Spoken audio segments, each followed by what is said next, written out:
Coming up next on This Week in Torrance, the city celebrates the centennial with a performance about an important figure in Torrance history. Then we'll show you what's changing at the Torrance Airport.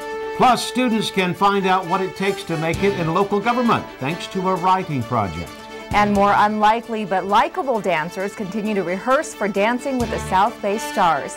These stories and much more are just seconds away. Your local news starts right now.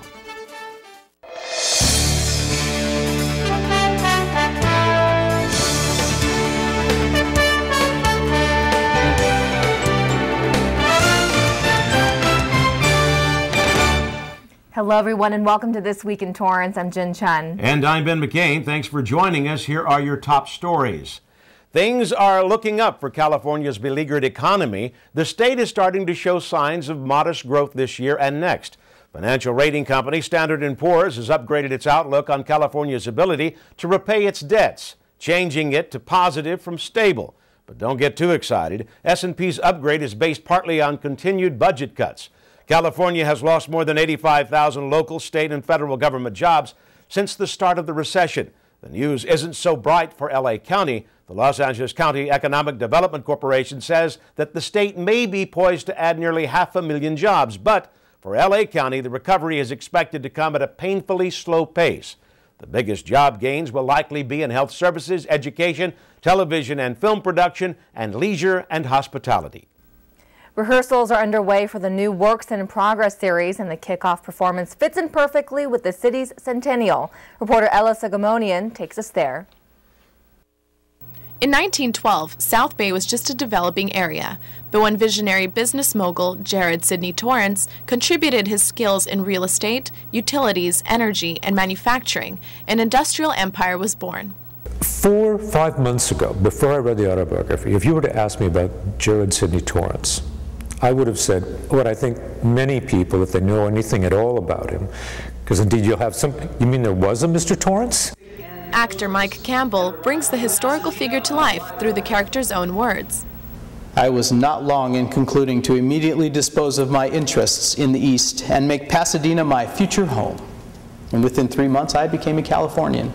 Since I am a resident of the South Bay now, it's really nice to have a history lesson about it and to create kind of a connection to it by being able to play Jared Sidney Torrance.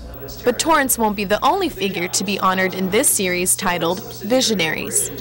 Jared Sidney Torrance kicks off the first part of the Visionaries performances, after which audiences can see the stories on Mother Jones, Zane Grey, Amy Lowell, and L. Frank Baum, creator of the Wizard of Oz series. This is Ella Sagamonian reporting for Torrance CitiCABLE.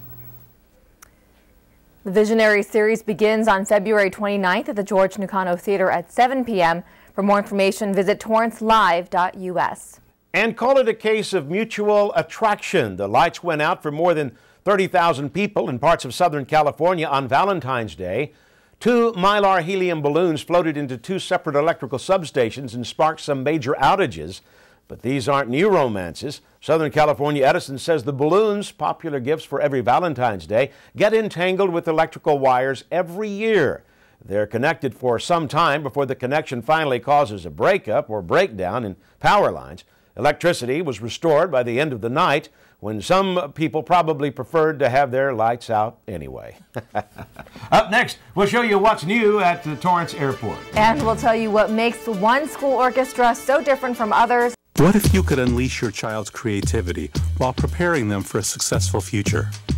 What if you could ignite your child's love of learning with one after-school program? What if that one program was easy and fun and taught critical thinking, teamwork, and communication?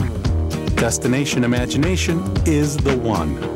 Destination Imagination has been teaching kids teamwork, creativity, and problem solving for more than 25 years.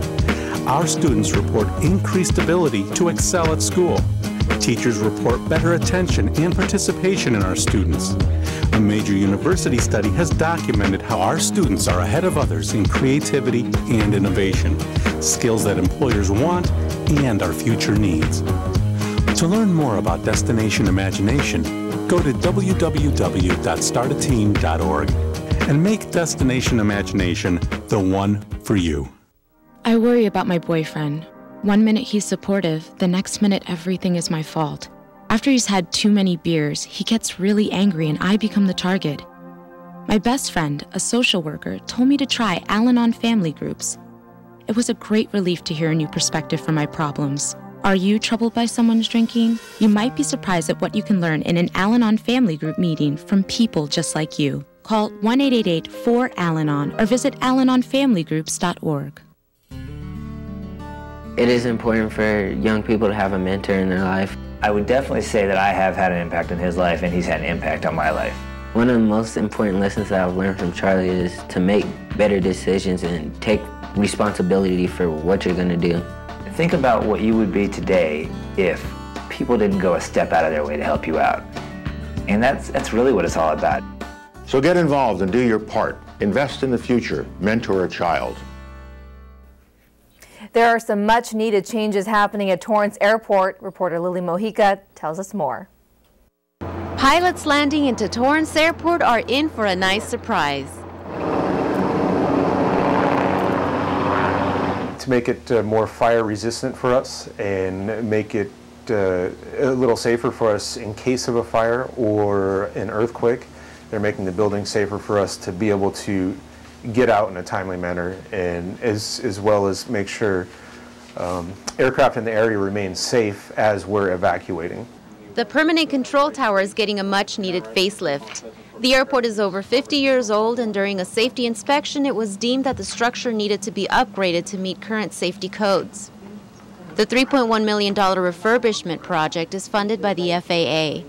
The new structure happens to be a temporary tower located on the south side of the permanent one. We've been working closely with the Robinson Helicopter Factory, with the City of Torrance, with our engineers and technicians on the project. It's really been a collaborative group project, working together with our union, the National Air Traffic Controllers Association. They've had some input, and we've been working together great. The temporary control tower is a long trailer hoisted on top of 4 shipping containers. Employees are scheduled to move in starting March 1st, and because of the tight space, everyone knows it's going to be a bit of an adjustment. Thankfully, a temporary one. It's tight quarters up here. It'll be different to start off with. It'll be a little bit of an adaptation getting in here, but everyone's looking forward to getting in the new tower, getting the new equipment, the facelift going in there, making it a little more comfortable for all of us. Stocked with the same equipment as the permanent tower, the temporary one will be fully operational, offering the same level of service and safety as the permanent structure. The pilots will not notice a difference between this tower and that tower, other than we may ask them for a little bit more information as they're coming towards the airport to help us out a little bit. Although the pilots up in the air may not notice much of a difference, there's still a lot of work going on down on the ground to make everyone's flying experience a much safer one. For This Week in Torrance, I'm Lily Mojica. Thanks, Lily. The control tower is actually owned by the City of Torrance and leased by the FAA through a long-term agreement.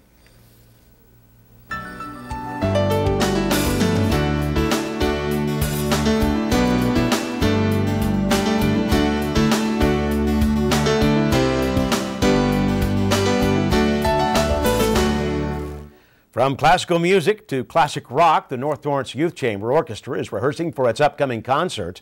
But this group shares more than just music. Reporter Bianca Palos explains.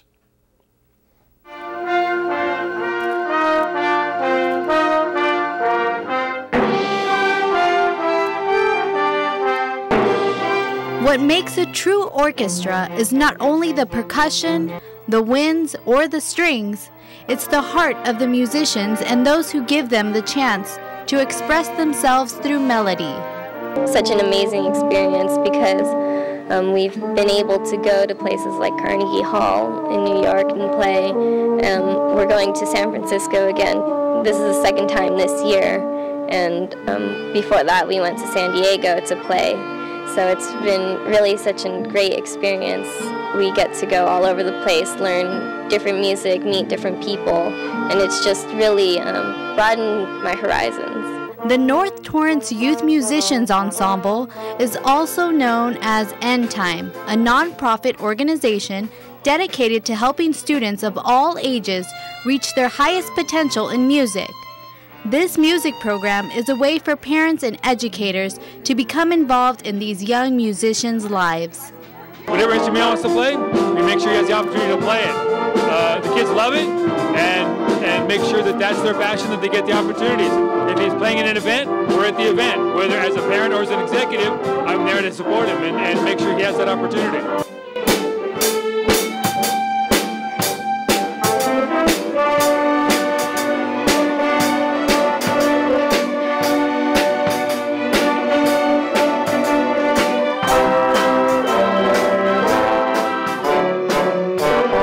When End Time puts on a concert, they raise money not only for themselves, but give to schools in the Torrance School District.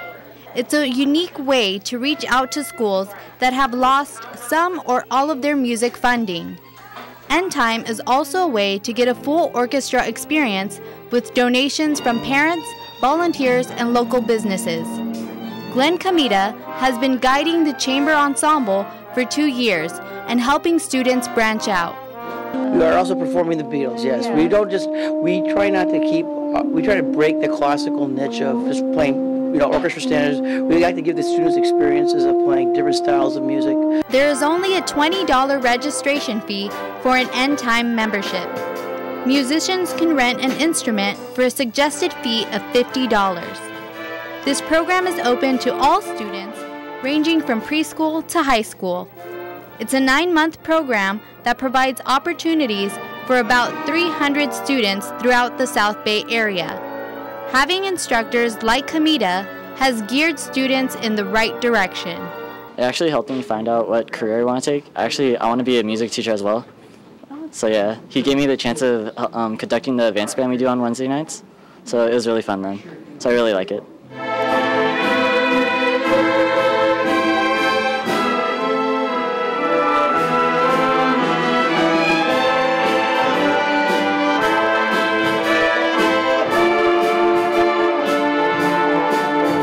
With music and young spirits, the North Torrance Musicians Ensemble gives students a chance to expand their talents while giving back to the community.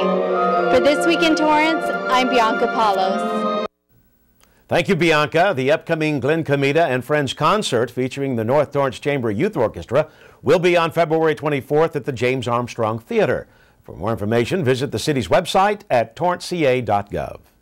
The race for president may have some kids dreaming about running for office someday, and a contest hopes to inspire the city's future leaders by showing them how their local government works. Reporter Bianca Palos explains. What do you want to be when you grow up? That is a question we've all probably asked ourselves. Some of us may have said the President of the United States. But to get there, it helps to understand how government works. For students at Cali Mayor Middle School, a position in public office may be in their futures. I would want to be mayor. I would want to feel what it is to be like, have that pressure on you. Torrance 8th graders are invited to submit an essay based on the theme, if you could go back in time to the year 1912, what person or item would you bring with you and how would that make a difference in your life? This year, only 22 students are selected to participate. Each one will be assigned a city official to job shadow for a day. Grace Horton is excited about Students in Government Day and hopes she is picked to participate. I think it would be pretty nerve-wracking, but I know it would be really fun. And then it would also be nice because maybe I would want to pursue the career in the future. For students, this can be a great chance to show how they can make a difference here in their very own city. An opportunity to demonstrate how a simple 8th grade essay can be a voice for the future. A lot of our Torrance students come back and live in the community. That provides an opportunity for them, again, as I said, to have a voice in how the city is run, and I think it's a great opportunity that the mayor's provided for our students and for the community members at large. The essay competition is open to both private and public schools. The goal is to give students a look into how decisions that affect their city are made. We've had one student who came back to be part of the Youth Council of Torrance after serving on Students in Government Day.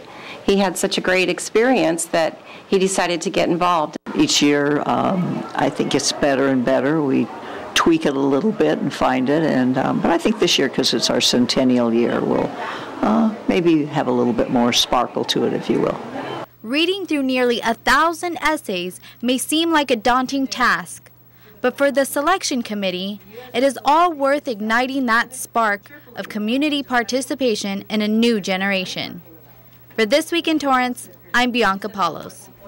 Thanks, Bianca. This contest is extended to private schools as well, and the deadline for the 2012 Students in Government Day essay is Wednesday, February 22nd. For more information, contact John Jones at 310-618-2937 or visit the city's website. Coming up, rumba, West Coast swing, and waltz. Dancers continue to practice their footwork for a big fundraiser. That's right. We'll bring you a preview of those performances after the break. This neighborhood sure has changed a lot over the years. You know, there was a time when people like me couldn't live here. I will never forget being told I wasn't welcome in this neighborhood. Well, I own this building now. The Fair Housing Act made a difference for someone like me, so I can choose where I want to live, free from discrimination. Glad you could make it. Right this way.